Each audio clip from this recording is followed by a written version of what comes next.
Canada and Mexico are building a united front, and Donald Trump's aggressive trade war is the reason. While Trump thought his tariffs would pit North American allies against each other, the opposite is happening. Prime Minister Mark Carney and Mexican President Claudia Sheinbaum just announced a new partnership to elevate ties across trade, energy, and security, marking a dramatic shift in how these nations are responding to American economic pressure. They had a private meeting there on the sidelines of the summit, and it seemed to go pretty well. That was a sign that Canada was making progress, so kind of repairing or smoothing over some relations with Mexico that may have gotten rattled in the early days of Trump's second presidency when he imposed those tariffs, the fentanyl tariffs, on both Canada and Mexico. And then Ontario Premier Doug Ford came out and suggested that Canada should essentially drop Mexico as a trading partner and focus on a negotiation with the United States between a sort of a bilateral negotiation, a two-way, and leave Mexico out of it. That obviously did not play very well with the Mexicans. They were not happy about that. And so Carney's been trying to kind of smooth that over and improve that relationship a bit, and he seems to have had some success. But yes, so we do obviously have a commonality here.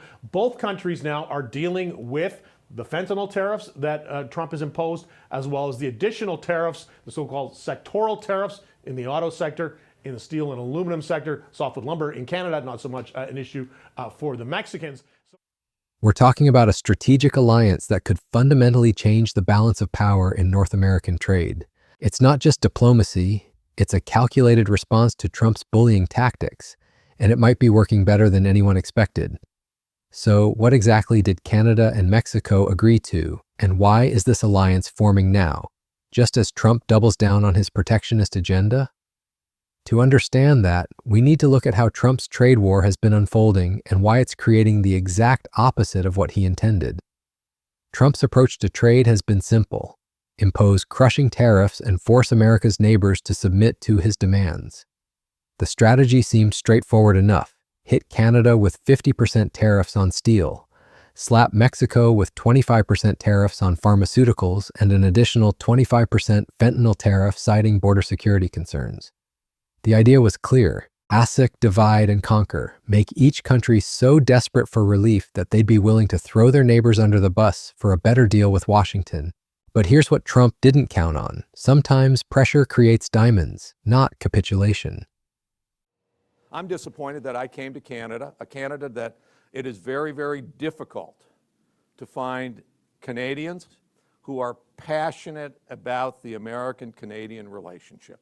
Elbows up, me too. It was an anti-American campaign. That has continued. That's disappointing. Pete Hoekstra went on to say the two countries are not in a trade war, rather a dispute. He says if the U.S. was really at war with Canada, the country would know it. Now to some late-breaking news out of Mexico. Prime Minister Mark Carney just took questions. The meeting between Carney and Sheinbaum in Mexico City wasn't just another diplomatic photo op. It was a direct response to Trump's miscalculation. We complement the United States, we make them stronger, and we are all stronger together, Carney told reporters. But the subtext was clear: we're stronger together against you too. What makes this alliance particularly significant is the history between these two leaders. Just last year, tensions between Canada and Mexico were running high. Canadian officials were accused of seeking a separate trade deal with the U.S. during tariff negotiations. Exactly the kind of behavior Trump's strategy was designed to encourage.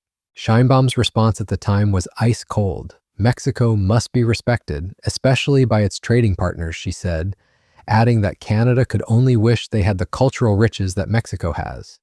Those were fighting words in diplomatic terms, but Trump's escalating trade war has a way of making former rivals into allies. The tone between Carney and Sheinbaum on Thursday was completely different: warm, collaborative, unified. They exchanged gifts and pleasantries at their joint news conference, presenting a united front that must have been deeply frustrating for Trump's trade team to watch. Our agreement today will expand and deepen the partnership so that the next 30 years hold even greater promise than the last 30 years have delivered, Carney said. That's not the language of a country ready to break ranks. That's the language of a long-term strategic partnership designed to outlast Trump's presidency. The numbers behind this partnership are substantial. Trade between Canada and Mexico was valued at 56 billion Canadian dollars in 2024. That's 40.5 billion US or 30 billion pounds. But this isn't just about existing trade. Canadian officials made it clear that Canada aims to boost trade with Mexico significantly.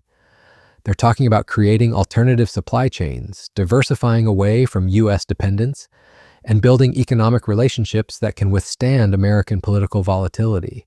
This is exactly what trade economists warned Trump about when he started his tariff war.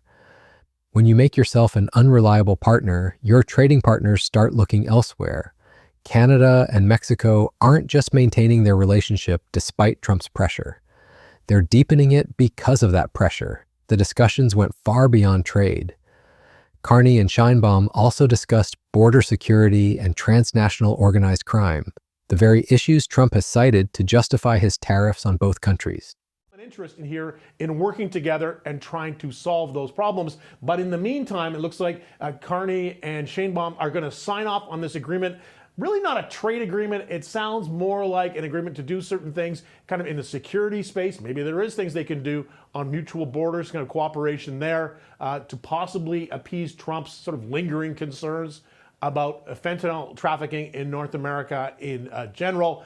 This is going to be, I think, probably a pretty positive meeting. Both leaders are generally well aligned on some of the major... By coordinating their response on these issues, they're undermining one of Trump's key justifications for his trade war. How can Trump claim these countries aren't serious about security cooperation when they're actively working together on these exact problems?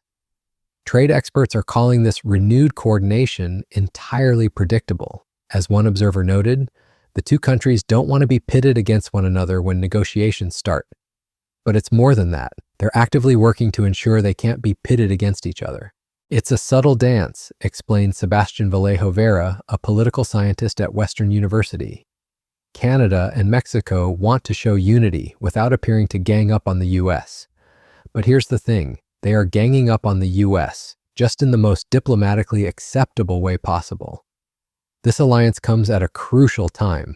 The USMCA Free Trade Agreement, the deal that has largely shaped the North American economy since 1994, is up for review in 2026. Early stages of that review are already underway, with Washington soliciting feedback from American businesses about changes they want to see. Trump likely expected to enter those negotiations with Canada and Mexico weakened, divided, and desperate for American approval. Instead, he's facing a coordinated bloc that has spent months preparing for exactly this scenario. Both Canada and Mexico have publicly supported the USMCA, arguing it has helped boost the competitiveness of the North American market. But their new partnership suggests they're also preparing for a world where that agreement might not survive Trump's renegotiation demands. By deepening their bilateral relationship now, they're creating alternatives that reduce their dependence on American goodwill.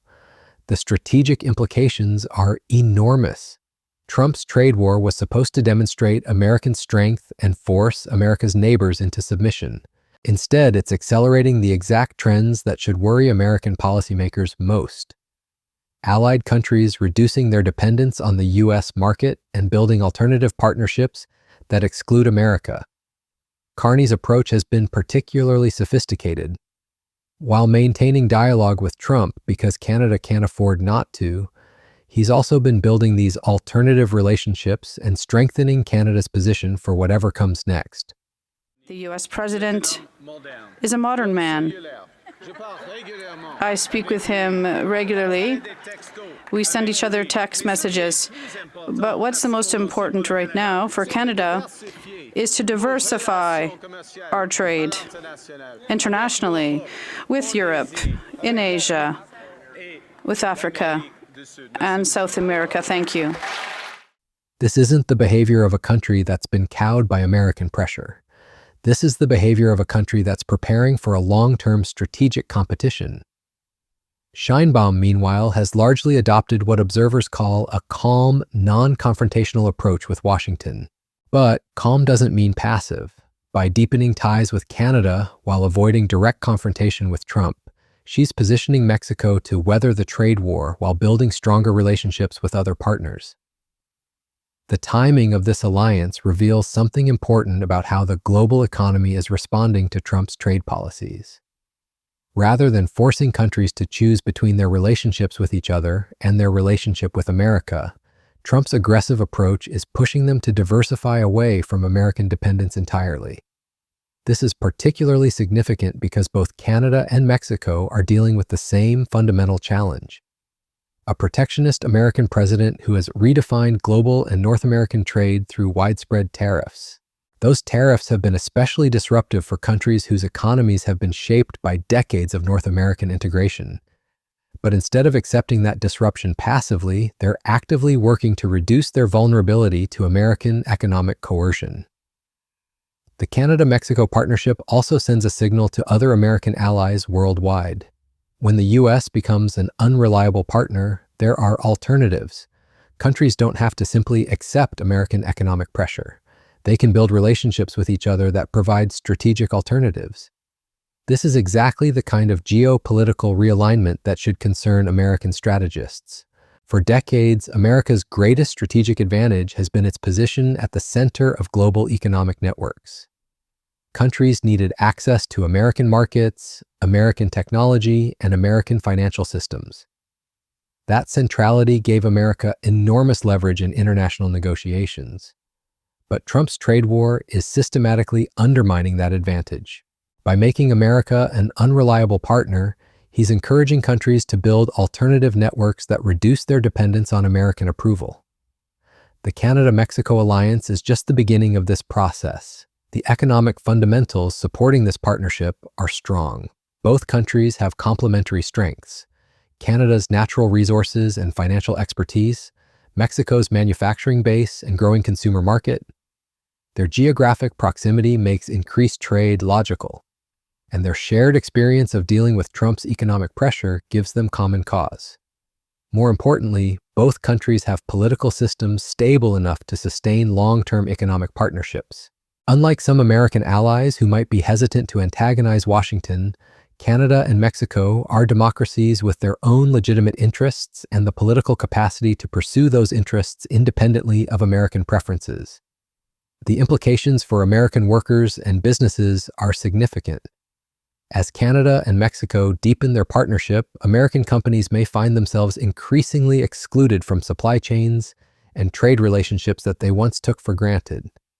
The very integration that made North American trade so efficient could work against American interests if Canada and Mexico decide they can achieve similar efficiencies without American participation. This is the fundamental miscalculation at the heart of Trump's trade strategy. Trade wars aren't just about economics. They're about relationships, and relationships, once damaged, are difficult to repair. Even if Trump eventually lifts his tariffs, the strategic partnerships being built in response to those tariffs will likely outlast his presidency. Canada and Mexico are essentially creating a hedge against future American unreliability. They're building economic and political relationships that can function independently of American approval. This gives them more options in future negotiations with Washington and reduces their vulnerability to American economic coercion. The broader lesson here is about the limits of economic pressure as a diplomatic tool. Tariffs can certainly cause economic pain, but they can also catalyze exactly the kind of strategic realignments that reduce a country's long-term influence.